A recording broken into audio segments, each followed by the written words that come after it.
एक बात बताऊं, मुझे रात में बहुत अच्छी नींद आती है क्योंकि पूरे दिन में मैं पूरी तरह से थक जाती हूँ। मुझे इस बात से कोई फर्क नहीं पड़ता कि कोई क्या पहन रहा है, क्या खा रहा है, कहाँ जा रहा है, कैसी शादी मना रहा है। मुझे तो इस बात से भी कोई फर्क नहीं पड़ता कि मेरी वीडियो को कितने लाइक्स या व्यूज आए। मैं बस अपना काम करते रहती हूँ। चाइनीज बैम्बू ट्री की कहानी सुनी है?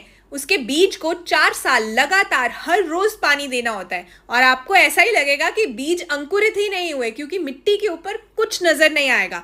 5वें साल वो पौधा एकदम से 90 फीट का हो जाएगा। वो पौधा 4 साल जमीन के अंदर अपनी जड़ें मजबूत कर रहा होता है और हमें